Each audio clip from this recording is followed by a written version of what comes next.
उचित जी, देवेंद्र यादव को लेकर बीते 48 घंटे में छत्तीसगढ़ में बहुत उथल पुथल मची हुई है। हर कोई ये जानना चाहता है कि देवेंद्र यादव की रिहाई कब होगी, और यदि रिहाई आज ही हो जाती है, उसके बाद देवेंद्र यादव का जो राजनीतिक भविष्य है और जो राजनीतिक कद है, वो किस स्तर तक जा सकता है। देखिए अभिषेक जी, देवेंद्र यादव को जो अभी रिहाई होनी है वो तो एक तकनीकी मामला है कि वो शाम तक पहुंचेगा या 5 बजे तक उनके पास पहुंचा तो वो रिहाई देंगे, अन्यथा कल टाला जा सकता है। जी। कुल मिला के आप देखिए कि तो रिहाई तो होगी, अब आदेश हुआ है तो निश्चित तौर पर रिहाई होगी। अब वो देखना होगा कि आज शाम तक होगा, 1 घंटे बाद 2 घंटे बाद हो पाएगा, क्योंकि कानूनी प्रक्रिया है तो समय थोड़ा लगता है। तो ऐसे आदेश जो हैं वो जब तक तालीम नहीं होते तब तक जेल से, उनका अपना एक कानून है, उसके बाद फिर वो रिहाई की प्रक्रियाएं पूरी की जाती है और औपचारिकताएं जितनी है वो पूरी की जाती है।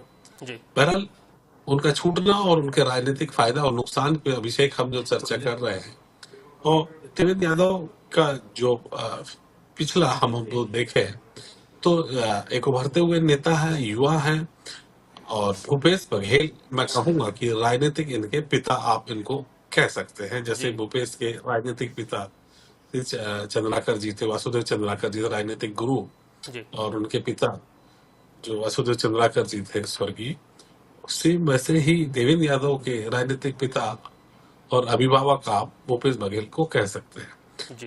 राजनीति में भूपेश बघेल के खेमे से ये आते हैं। भूपेश बघेल ने इन्हें महापौर भी बनवाया था, भूपेश बघेल ने ही इन्हें विधायक की टिकट दिलवा के, जब वो अध्यक्ष थे तो उन्हें विधायक बनवाया। जी। तो उनके बड़े करीबी, नियर एंड डियर ये जाने जाते हैं। उनके पास अपनी युवाओं की फौज है, उनके अपने व्यक्तिगत संबंध पार्टी के इतर काफी अच्छे हैं। ऊपरी पकड़ भी उनकी काफी अच्छी बताई जाती है, क्योंकि वो यूथ कांग्रेस में भी रहे हैं। जी। रहा अभिषेक राजनीतिक लाभ का इस सजा के बाद या इस जेल यात्रा के बाद, नो डाउट कि अब वो कितना उनका इन्वॉल्वमेंट है या नहीं ये तो सब जुडिशरी मैटर है, लेकिन 6 महीने लगभग इनको लग गए। जी। और जब वो गिरफ्तार हुए तब भी 3 महीना करीबन उनपे तलवार अटकी हुई थी कि आज गिरफ्तारी होगी, कल गिरफ्तारी होगी, क्योंकि यूथ की एक हुजूम और एक फौज, और इनके जो मैं कहूँ कि यूथ को लेके इनके जितने भी फॉलोअर्स है या जी। सर्किल है वो काफी बड़ी है।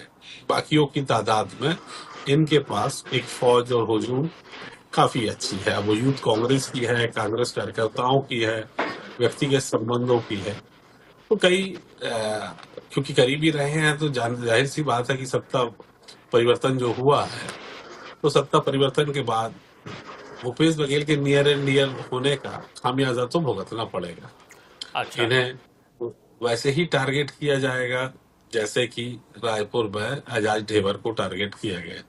तो आपका तो कहना है कि अब उचित जी कि इनको टारगेट किया जा रहा है, ये इनके ऊपर जो एलिगेशन लगे थे भीड़ को उकसाने के, वो न्यायिक जांच का विषय है, लेकिन कहीं ना कहीं ये टारगेट है।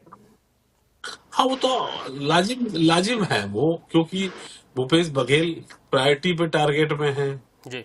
वो तो उनके जितने भी करीबी लोग हैं, जाहिर सी बात है, चाहे वो सौम्या चौरसिया हो, चाहे वो सूर्यकांत तिवारी हो, चाहे अनिल टुटेजा हो, और चाहे देवेंद्र यादव हो। जी। तो जी। बाकी जो है वो तो ब्यूरोक्रेसी से है, जी। ये पॉलिटिकल फैमिली में से उनके आते हैं, तो ये उनके एक परिवार के सदस्य के रूप में जैसे ही जी। जी। जी। भूपेश बघेल के, तो उनको भी टारगेट में आना ही, क्योंकि ब्यूरोक्रेसी पे तो जो डंडा चलाना था वो चला चुके। अब पॉलिटिकल जो है, कोई सीटिंग एमएलए है तो उन पे अब डंडा चलाने की कोशिश हो रही थी। जी। जी। अब कितने वो इनोसेंट है कितने नहीं है, ये न्याय प्रक्रिया में मालूम चलेगा, जी। लेकिन ये विक्टिम कार्ड तो एक खेल सकते हैं, मैं आऊंगा ये अभी बिल्कुल खेलेंगे। उचित जी के आपके पास।